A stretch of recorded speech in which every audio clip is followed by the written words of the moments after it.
Hello and welcome to another episode of the PropSwap podcast. We are your hosts, Ian Epstein and Luke Pergande. And we are also the founders of PropSwap, the first marketplace to buy and sell sports bets. Thank you so much for joining us this week. We've got another great episode for you. We will get to some breaking news in the sports betting world. We will talk a little NHL playoffs. All the Canadian teams are officially out. But first, we will start with some NBA playoff action. A lot has happened since the last time we recorded. And Luke, I thought we would start off with this Warriors parlay that we've been talking about a lot over the last couple of weeks. Warriors are out. This parlay that had a $200 wager to collect $300,000. All it needed was the Warriors to win the championship. He turned down many offers from PropSwap during the Kings series, during the Lakers series. I don't mind sharing this because this was posted by BR Betting on their Twitter. They were exchanging text messages with this bettor ahead of Game 6, which of course was the final game of that series that the Warriors ended up losing, and it was not close. But he had a cash out offer of $11,000. Again, mind you, he wagered $200. Right, but no one cares about that. They only care about what he could win. He bet $200. The cash out offer from FanDuel was $11,000. Obviously, he could have sold it for more on PropSwap at this time. But before Game 6, his quote via text was, "There is no such thing as cashing out," and so that would lead you to believe that he did not hedge, I'm sure he'll be thinking of it as I only lost $200, but what was the highest offer he got on PropSwap for this ticket? $30,000. Right. So you can kiss that goodbye. It's what they say. Close only counts in horseshoes and hand grenades. Does not count in sports betting if you don't take some guaranteed money. So Luke, what were your thoughts on this whole exchange? It does not count. I've explained this to a lot of people, everything on the record, of course, just sharing what's been posted publicly. Greed is one adjective. You mentioned talking about the $200 initial bet. It's the classic, well, I only wagered $200, right? So if I don't sell this thing, I'm only going to lose $200, which is massively incorrect because you lost $30,000. We submitted an offer to you. You declined the offer. You had $30,000 in your pocket and you took it out of your pocket and gave it back to us. So no, you lost $30,000. Yeah, it's like in the show Deal or No Deal, right? I mean, these are all contestants who didn't wager anything, and if they have an offer of from the banker of $100,000 and they say no and they lose, they're going to go home thinking that they lost $100,000, right? But for some reason, in sports betting, because there is an initial wager made, it's viewed a little differently. Yeah, it's a good point. It is viewed differently, and I think that's the starting point of where you began is the problem. They're like, I put in $200, so that's my net loss. But these people on Deal or No Deal, it's like, well, I didn't put in anything. I paid a $50 application fee, whatever it is. That's I didn't lose anything. I lost the money that was offered to me, as opposed to sports betting, where people assume they lost the bet amount. So to me, man, like, he had 150x what he put in. 200 times 150 is 30,000. Like, that to me is just criminal. So, and again, put all that aside, like the zero or sale price that we're offering him. As I talk about in every radio show I go on across the country, take 30,000, take 15,000, put it in your pocket, bet 15,000 again on the Warriors at 8-1, which is what they were at that point in time. You have another ticket that pays $135,000. Like, that's still so much cash. Like, it still makes your year. Obviously, I don't care, unless you're Warren Buffett. $130K plus, plus your money that you put in your pocket, like talking about $150,000 that he could have walked away with if they had still won. So for all of those reasons, man, I just a reasonable guy. We got put in touch with him from a good friend of ours, and he's a reasonable guy. This isn't like an irrational person. So yeah, I mean, just add another one to the PropSwap graveyard of massive amounts we could have bet. Like, we talk about it all the time, like declining $100, $200, $300. Like, okay, like not a huge deal, but $30,000. Yeah, I mean, just to play devil's advocate here for a second, because this is another thing I think about too. As someone who's never made a parlay like this and has never gotten this far, I always do kind of think that like the attitude, like you got to kind of put yourself in their shoes for a little bit, in the sense that they've won 5 out of 6, and they are kind of the mindset of like, what's that movie where he's like, I'm a golden god, like, like I can't lose, right? Like, so that, I think that attitude does kind of creep in where like, you're 5 for 5 or whatever. Now I will say though, it's not I don't think it's a coincidence that the leg that lost was the longest shot of these things, right? Like, so picking Novak Djokovic or Georgia, isn't exact, and then Argentina, who were plus 160 at the time. It's not like you picked Argentina before the tournament, so like, I do, so I think there's part of that, but at the same time, it's like, dog, these other picks you made weren't exactly, the biggest long shots, and obviously it's easy to say after the fact, but like the Warriors were not good this year. Like they had a terrible road record. They barely beat the Kings. He needed 50 points from Steph in Game 7. They were not good, and so it's not a shocker that that they lost. They lost in the second round based off of what their regular season record was. Yeah, I mean, Steve Kerr said the same thing, so you're not crazy for saying that. Yeah. Speaking of the Lakers, moving to more positive things, we have a ticket from a buddy of yours who bet the Lakers back in December. Was it $400 at 150 to 1? So this bet will collect $60,000 if the Lakers win the championship. Right now, they are the third favorites behind the Celtics, the Nuggets. The Lakers are an underdog, but yet a small one in the Western Conference Finals. Currently, the market value for this ticket is $15,000 on PropSwap. Luke, I'm sure you've been in communication with this bettor. Yeah, so it's 2 of them, which kind of adds to complicate things, because you kind of got to convince both of them, right? We had the situation where 2 Chicago radio hosts on ESPN Chicago had a Phillies future, and they sold it, and they sold it for $6K. And it was just before the World Series started. It was Carmen DeFalco, who's a host, and then Randy Merkin, who's a producer. And I think they bet around $300, so they're making like 20 extra money. Sold it for $6,000, and right before the World Series started. And then I don't know if you remember World Series Game 1, the Phillies won in like crazy fashion. Yeah, and like they walk off or something. Yeah. I believe it was a walk-off. I mean, just, extras. I think Bryce hit a walk-off, but just super dramatic, ton of runs. One of the, amazing baseball game. But the point was, like, they were kicking themselves after Game 1, saying, oh, man, like, this is a stupid sale. And then lo and behold, the Astros roll the rest of the series. Right. So my point is, this is a little bit unique with the situation because you got 2 guys involved. And when I'm telling them, hey, sell this for $15,000, that's only $7,500 to each of them, and they're kind of like, like that's not, not a huge amount of money to us.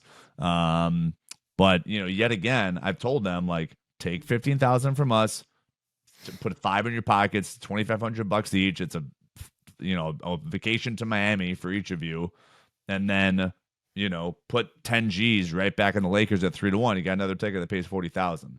So again, like, I'm trying to preach to these folks that just because you're selling your ticket, which I've said, I think when we first started PropSwap, I'm like, always sell. But now I've transitioned to, like, I want some action. Like, the whole point of this industry is, like, have fun, watch the game, have rooting interest, get some beer with your buddies, be going nuts when the team wins.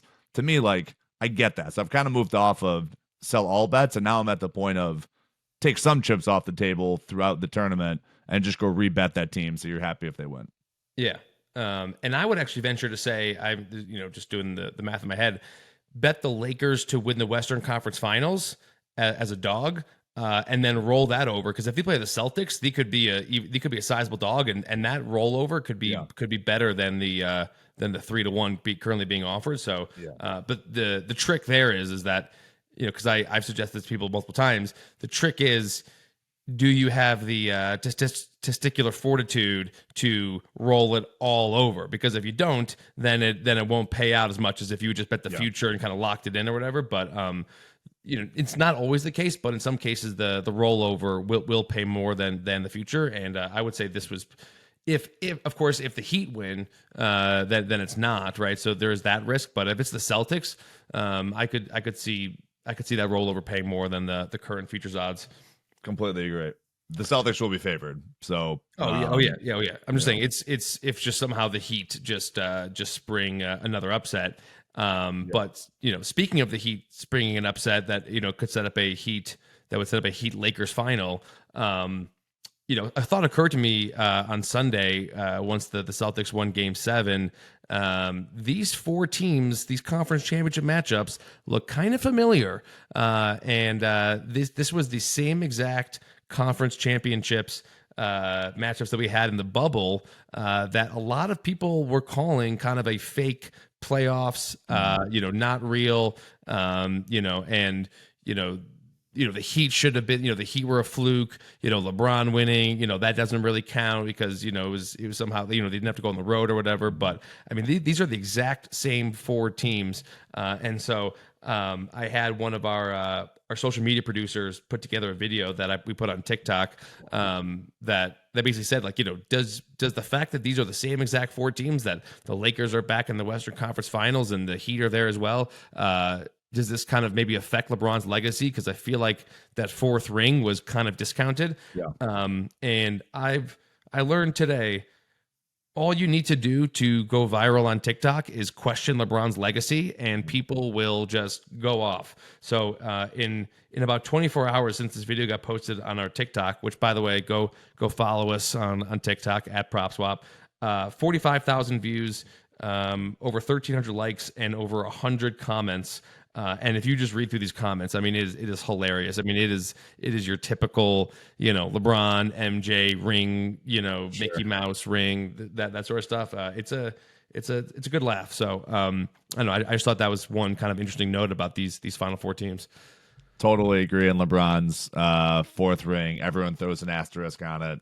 So, yep, agreed. And yeah, look, I for the most part am a LeBron fan. I think my biggest issue with him is the crying on the floor and like embellishing fouls. But overall, I think he's a really good human being, and he's obviously an incredible basketball player. So I'm rooting for him. I know you're a Denver guy now, so you're probably rooting for the quote unquote Nuggies, as they call them. Go Nugs. Yeah. Ironic they're called that in the first state to legalize medicinal marijuana. Yeah. I was talking to someone, they were like, I was talking to someone, not a sports fan, and they were like, aren't they called the Golden Nuggets? I'm like, I think you might be getting the Golden Knights confused with the Nuggets, but Golden, but I get what you're saying, right? Because it's based off of like the whole mining gold thing, but my worlds are colliding with my Golden Knights fandom and my new Nuggets fandom with the golden Nuggets. The logo is gold. It's fair. They're not crazy. So yeah, I'll let everyone else on TikTok decide what this means for LeBron's legacy. But speaking of other people's legacies, the Edmonton Oilers are out of the NHL playoffs. Connor McDavid, who is the best hockey player in the world, once again fails to reach a Stanley Cup final. And a couple weeks ago, before the NHL playoffs started, I kind of gave you three questions, and one of them was basically saying that does McDavid need to reach the Stanley Cup final for his legacy? And they're out in 6 games. I was kind of shocked that the Oilers were favored against the Knights entering that series, despite the fact that the Knights had the better regular season record. They had the home ice, but that did not stop people on PropSwap. I mean, the besides the Bruins. And actually, I would, in terms of number of tickets sold, the Oilers were the most. And I would actually venture to say that in terms of dollars transacted, the Oilers were the most over the Bruins in terms of some of these major sales that we had, and I'll get to one in a second.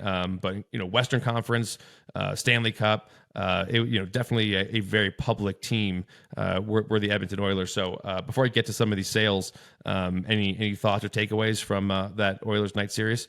Yeah, still agree with that this tarnishes his legacy. I mean, there was already a Barstool post about putting him in like the Dan Marino, Charles Barkley category of superstars that just could never get it done. So it hurts. And I think there's still a few players away, so they need to make some moves. Edmonton does. It's a team game, obviously. Marino didn't have a ton of help in Miami. Barkley didn't have a ton of help in his few teams, Philadelphia and Phoenix. But you gotta win to get the recognition. He'll still be a Hall of Famer, but to be up there with the Gretzky's and Mario Lemieux and all those guys, you gotta win. And on that point, I mean, I as I've said, I'm not a huge hockey fan, but I watch as much of the Golden Knights as I can. In this series in particular, and I would actually say maybe the playoffs, the Oilers goalie stunk. Skinner stunk. He got pulled twice in that night series, and in the deciding game 6, he gave up. He didn't get pulled, but he gave up 4 goals. And so, I mean, McDavid had he showed out. He had some sick goals.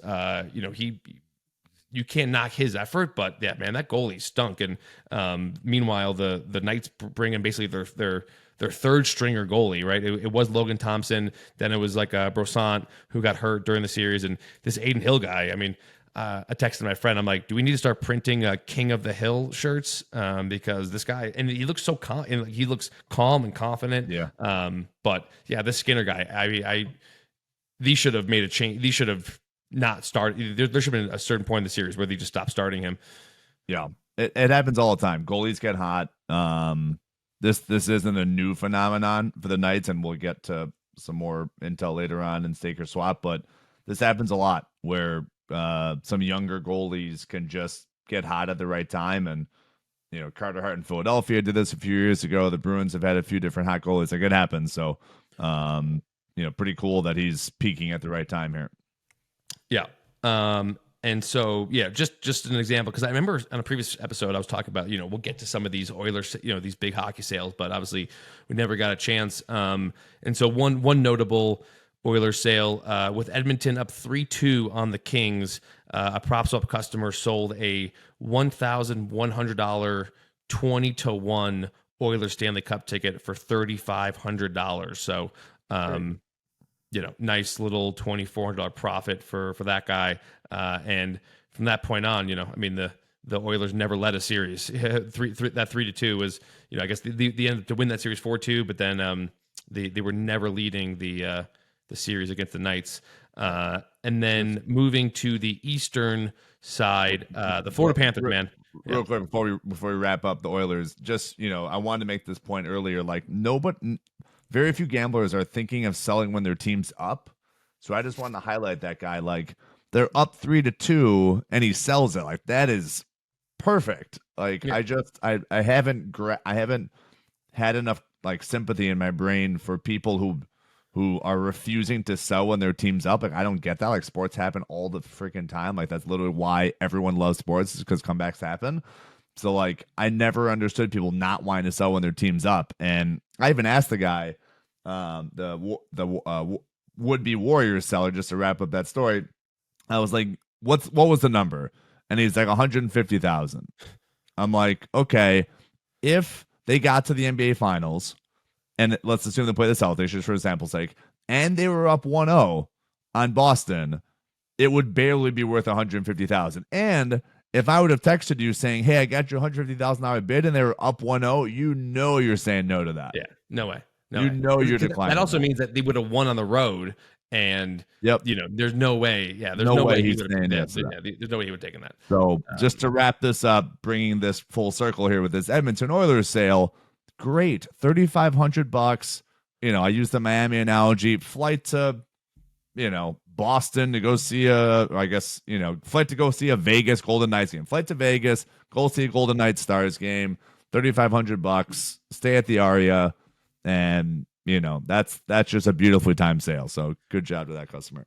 That would be an interesting exercise to, like, if you just like stood at the sportsbook window and as people like walked away with the bet, be like, is there a number that you would sell that for? Like, that's below the collect amount that you would like, that you'd be happy with, win or we lose. should do that. We're gonna do that now. It's a summer. Next time we're in the same city, like Vegas or something. And I'm sure they'll be like, get out of my face. But yeah, no, that's an interesting exercise because they can come up with a number, but no way he's selling for $150K. Anyways, back to the Panthers. So Panthers took, just cutting through the Eastern Conference right now. Came back from 3-1 against the Bruins, which, by the way, when they were down 3-1 against the Bruins in the first round, their Stanley Cup odds were 80-1. Now they are 3-1. And then, of course, they took care of the Maple Leafs in 5. And we talked about it on this podcast. I mean, I was like, we both were like, and this is the last time we recorded, I staked the Hurricanes because I was like, there's no way the Maple Leafs should be the favorite to win the Stanley Cup right now. Like, they've done nothing to prove that they have the experience, to do that. And meanwhile, now that the Hurricanes are the favorites to win the whole thing. But the 1 in 5. But I pulled one interesting sale. This ticket sold 2 different times. Back in January, a customer made a $300 bet on the Panthers to win the Eastern Conference, not the Cup, but Eastern Conference at 16-1. After the game 1 against the Maple Leafs, so in the second round, up 1-0, he sold that $300 ticket for $1,335. So a nice $1,000 profit for that customer. And then after the Maple Leafs won game 4, so to avoid the sweep, that buyer got a little cold feet, which is fine. You never know in the Stanley Cup playoffs. So that buyer resold it for $1,650. So even though he got cold feet, he made a $315 profit on that sale. And so that was the second sale, and now that ticket is worth $2,400. If it wins, it collects $5,000. And again, mind you, this is just to win the Eastern Conference. So, Luke, I ask you, if you had just paid $1,650 for this ticket, would you sell for $2,400 and take the $750 profit, or let it ride for $5,000 against Carolina?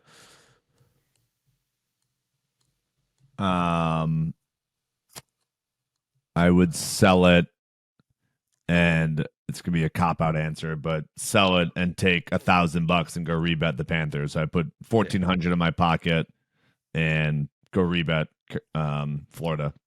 I think Carolina's the better team. That's not why people should sell bets, because we don't know what's going to happen. But I think Carolina's the better team, and I still don't trust this team enough. I really don't. I think they're going to run out of gas. Yeah.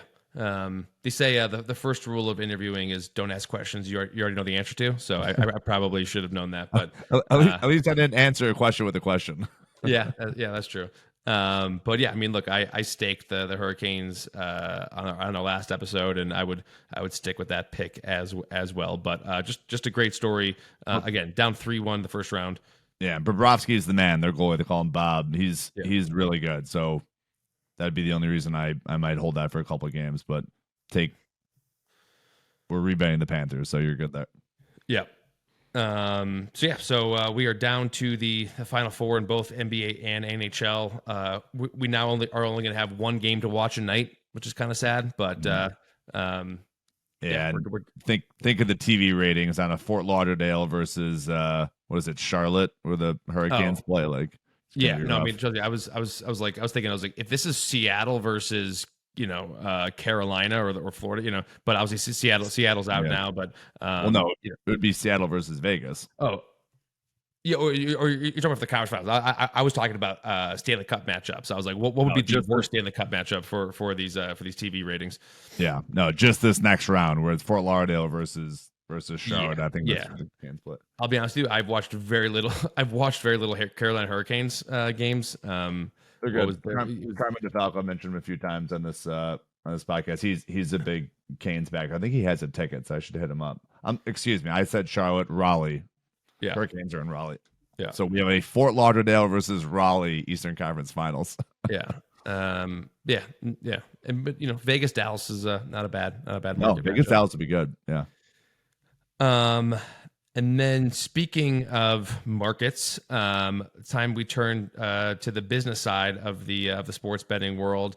One of the major, I would not in the top four, but definitely in the top seven U.S. sportsbook players just sold.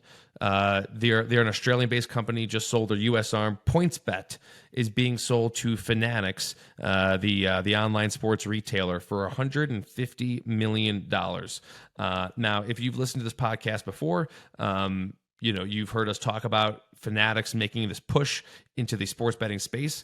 But as we've kind of talked about before, like, I never knew how they were going to do it, right? I kind of assumed it was going to be by an acquisition, but it didn't. The prices and it just didn't seem like things fit. And if you're going to buy a company, you want to be getting their technology as well. And there's not a whole lot of companies that own their own tech and have access to a bunch of different states. But PointsBet is one of them, and so $150 million is a lot less than the $500 million that they were initially asking for. And so, it's interesting timing. So, as you may know, Luke and I, we were at a sports betting conference last week in New Jersey, hence why we were unable to record last week. But the CEO of PointsBet US was supposed to speak on a panel at this conference, and he pulled out last second, which kind of only furthered the rumblings of that the sale was imminent. Now, they had hired an investment bank, so we knew they were shopping the company. That was not news, but we didn't know if these things can take weeks, months, not happen at all. So that was definitely kind of adding fuel to the fire that he pulled out, and there was definitely chatter going around the conference about whether the sale was going to happen, and then boom, over the weekend. The news is not. I guess it's not official yet, but yeah, it's pretty much, I think, at this point confirmed. And so just a couple quick notes. This gives Fanatics market access to 15 states that they were not already in, including notable markets such as New York, which they tried to get into but were part of the losing bid, Illinois, and Michigan, and I put in Michigan because that is one of those states where it's probably a lot more lucrative than people assume, and there's only a few dance partners. Like, you have to partner with a land-based casino, and there's only a handful of quote unquote dance partners there, and if you don't have one of them, then you can't get in. And so PointsBet had one of them, and so that's obviously a very valuable thing to go into Michigan, which, like I said, it's probably more lucrative than most people would assume. And iCasino. Yep. And people forget about that, which means ability to play slots, blackjack, etc. On your computer or on the phone.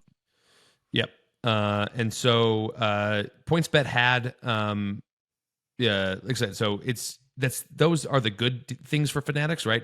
Way cheaper than initially wanted, gives them market access, but it should be noted that PointsBet was forecasted to lose roughly $80 million during the second half of this year. That was on a earnings call. So, they're not exactly getting a great asset in terms of some of these, market access deals they've made and, marketing partnerships that they made. They did sell 5% of their company to NBC Sports a couple of years ago as a way for promotion. From what I've read, NBC will now be divested from that. So they're going to get paid out off of that $150 million in cash. So that investment definitely is is probably down. They're probably going to lose money on that. That'll be a write off for NBC Universal. So Yeah, Luke, what are your quick thoughts on the deal? Yeah, so that's Comcast. NBC Sports writes that off. I don't know if they put in cash. If Comcast put in cash, I imagine that was an advertising trade. But still, like you're giving away free advertising for years on your station, and they probably did some exclusive deals where like DraftKings or FanDuel couldn't come in, so you lost money on that without a GK or an FD spending money on your station. So yeah, they ain't. That was not a good deal. Again, I'm not sure about the cash component. There was a valuation given to PointsBet there was a NBC gave a valuation to PointsBet, and I guarantee you that valuation at the time that they were given 5% was much more than $150 million. Correct. No, it was 420. So yeah, it's $420 million is what NBC Sports valued PointsBet at. So they gave them X amount of advertising dollars based off of that valuation. So that was a bad deal. Like I said, they probably lost out on some exclusivity that PointsBet had. They couldn't get the big guys to advertise with them. Yeah, just overall not a good deal. So yeah, I mean, look, good price for Fanatics. They got a custom tech stack out of it. Everyone has told us that Amelco, their current tech provider, is not a premium product. Fanatics' current tech provider is just not up to snuff from the industry that we've been told. I don't know. I've never looked at it, but to me, no offense in the world. I argued with multiple people about this last week, saying no, this wasn't a good deal for Fanatics, and that wasn't going to happen. But I've always said for 6 months, I thought this would be the most logical acquirer for PointsBet. Yeah. Yeah, a couple things. One, I agree. I think this is a great deal for them because it gets them all the things that they've been trying to get, and they've been making these promises saying that they're going to be in a certain number of states, and this sets them up. I kind of thought it would be WinBet because they were more desperate to sell, and I never really thought that PointsBet would actually sell. I kind of thought until the last month or two, I thought they were in a much healthier position than it turns out to be. So. I think this is a great deal for Fanatics, and we hear a lot about these conferences, and just it's my own opinion too. Like, it matters to own your own tech. Like, if you are licensing tech from another company, like you are beholden to the changes they make. Like, you're kind of like waiting for them, and it's just you don't have control over it, right? Like you're leasing the technology, right? So to own it yourself can allows you to come up with things that no one else has, and it really kind of can help create a competitive advantage because you are not waiting for someone else to build it for you, or being told actually like that's not possible in this tech that we provided to you. So yeah, I think that's a huge thing to own that tech stack. Yeah. Any closing comments on that or the conference?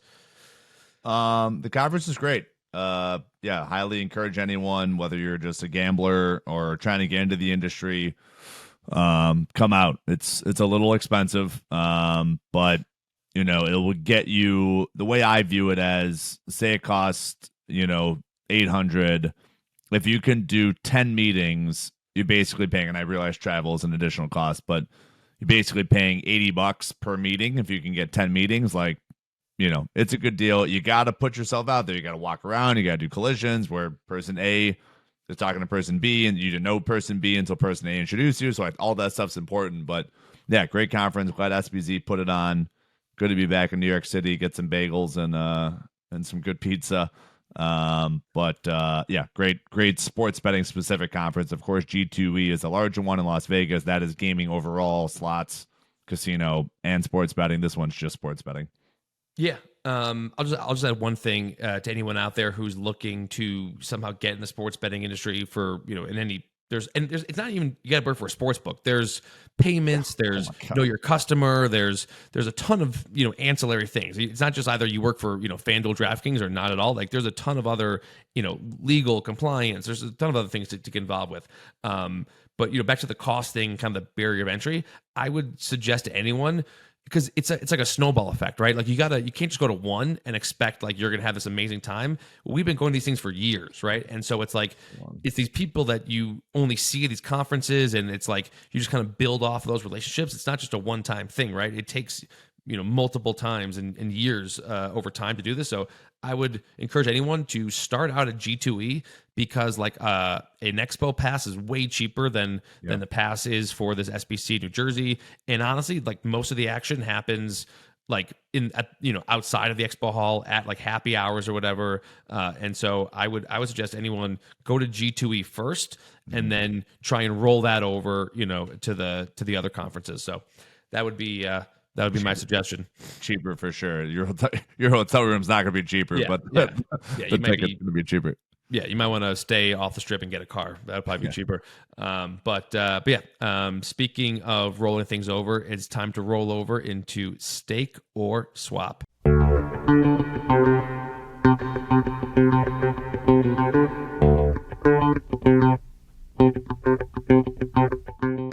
First up, we'll be going back to the hardwood, talking a little NBA playoffs. And guess what? It's not just team futures that you can be betting right now.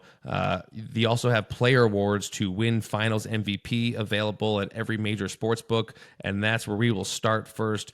Jaylen Brown to win NBA Finals MVP, currently 10-1 at FanDuel. I will go first. I am staking Jaylen Brown 10-1 to win Finals MVP.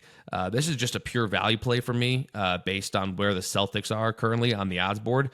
They are even money or even like minus 105 at some books, which is a pretty sizable favorite with 4 teams left. I mean, they're like minus 600 to beat the Heat. So even though I don't love the Celtics, and I especially don't love the coach, I would much rather get the second best player on the favorite, who's even money at 10-1, because they only give the Finals MVP for a player on the winning team. Yeah. And if you go back to last year's finals, Jaylen Brown was the best Celtic on the floor. He had a better series than Jason Tatum. He averaged 23.5 points, 7.3 rebounds, and almost 4 assists during that finals. And like, if the Celtics somehow miraculously had won that series, he would have been getting the finals MVP. And then it's also just worth noting, this is one of Luke's favorites. So Brown 10-1 at FanDuel, but he is 5-1 at MGM and DraftKings. So again, just kind of pure value play on this particular player. Honorable mention for me also, Jamal Murray, currently 31-1 at FanDuel, and he's 15-1 at DK, 16-1 at MGM, 18-1 at Caesars. Again, I'm looking at these like second best players, on these championship contenders. So that's why I am staking Jaylen Brown. Completely agree. I mean, you nailed that. All you got to tell me is he's 10-1 at one book and 5-1 at another. So immediately value right there on Jaylen Brown. Obviously, the Celtics are the favorite. I don't know how to handicap this Lakers Nuggets series. I really don't. I think the Lakers are going to win. I think if you run this simulation 100 times, that the Lakers win 52 times and the Nuggets win 48 times. Like, I don't know how to put a finger on this one, so not confident enough to pick someone on that side. I think everyone is in agreement. The Celtics are better than the Heat. I don't think they're as bad. I don't think they're as big of. I don't think the underdog price is fair. I think so I was looking it up earlier. They are plus 390. The Heat are. I think they should be like plus 250. I don't think they're that bad. I think Jimmy Butler is a dog, and he plays so well in the postseason. And Jason Tatum can be a little bit inconsistent. He obviously played poorly on last Thursday night in that game 6, up for the first 3.5 quarters. The fourth quarter, he went off. But for the first 3 quarters, Jason Tatum just didn't play that well in Philly. So totally agree with that. I'll also stake Jaylen Brown at 10-1. Just 2 things. One, I think you were completely discounting how good offensively the Nuggets are. I mean, Nikola Jokic is one of the best offensive players of our lifetime, and if Jamal Murray is healthy, that's just such an unstoppable combo. And then it's just the Jimmy Butler thing. He could probably single handedly win 2 games, but it's really hard for a one man show to win 4 games. And the only reason why I just love Eric Spoelstra. He's just so good, and I really can't stand the Celtics coach. He just looks. It's not his fault. He's just completely unprepared. He just is not. He was not planning to be in this situation. And then switching back, NHL, going to talk Golden Knights, who, like I mentioned earlier, they were underdogs to beat the Oilers, which I could not believe. They won in 6 games, currently plus 230 to win the Stanley Cup. Luke, we will start with you first. Are you staking or swapping the Golden Knights? Yeah, I'm going to stake this team. They're plus 230 as of this recording, Monday night after both matchups are set here. Dallas advanced to go play Carolina, as we discussed. Look, Joe Pavelski is playing like the best player on Dallas right now. He is 38 years old. He's one of the best U.S.-born players ever. He is a Hall of Famer, but he's 38 years old. He's going to run out of gas in this series. The Vegas Golden Knights are a super young team. This goalie, I should have looked it up earlier, Hill, is killing it. And this, I mentioned this earlier, like young goalies get hot all the time in postseasons, and it seems like the Golden Knights have found one. So younger team, Dallas are going to run out of gas. They were a better team in the regular season. And yeah, if your best player is 38, I just think you're going to run out of steam. So Vegas it is. Okay. I'm going to make an emotional hedge here and swap the Knights. As I mentioned before, I'm a big Golden Knights fan, been a season ticket holder since day one, as you were with me on that ride as well. But here are reasons why I'm scared. One, so the coach of the Stars is the former coach of the Golden Knights, Pete DeBoer, who I cannot stand. However, I'm a big believer in, like, that guy probably knows the ins and outs of the Golden Knights teams and like what to beat them and like what their weak spots are, which could be the reason why the Golden Knights were 0-3 against the Stars this year. Now, granted, the last game, it was a 2-1 shootout loss with Jonathan Quick as the goalie. Granted, 2-1, whatever. But, that's one concern. The second thing is, I think this Aiden Hill guy could come back down to earth. And I was hoping that this series would start on Wednesday night and like the Stars would have this quick turnaround, be flying to Vegas. The Knights would have 1 day extra rest, 2 days rest versus 1 day rest. But this series is starting on Friday. So like they're both going to be plenty rested, and any sort of advantage of like, having that home ice and having, Dallas having to travel after playing game 7 versus the Knights, winning in 6 games. I feel like it just kind of evens the playing field, and now the Golden Knights are favored. Like, I was much happier with them as an underdog than, backing them as a dog than backing them as a favorite. So for those reasons, I am begrudgingly swapping my beloved Knights. Yeah. Yeah, I mean, look, fair point about DeBoer. He knows this roster. I just trust this Golden Knights team. This is their 4th conference championship in 6 years. Like, it's just a good franchise. But yeah, it'll be fun to watch. These postseasons, man, 2.5 months of postseason for hockey and the NBA. It's out of control. Like, let's move it along here. I get it's a TV ratings thing. The bulk of the revenue for these leagues is through the TV deals, but come on, let's move it along. Yeah, I blame ESPN as the common denominator, right? I feel like when the NHL was on NBC, like they were moving these things, right? Because there was nothing else they're competing with. But now ESPN has to like put in these games versus the NBA. Like ESPN can't have an NBA because ESPN is showing the Western Conference Finals, all of them, and so if the West Finals is on Tuesday, Thursday, it's like, well, and for some reason, Wednesday's too soon, then it's got to be Friday, right? So you got to balance it with the NBA games. It's the same thing with TNT. So yeah, that's our TV rant. But listen, trust me, I will be out on Friday night watching that game. You can believe that. So that will do it for this week's episode. Thank you so much for tuning in. Please make sure to subscribe, leave a rating, and we will talk to you next week.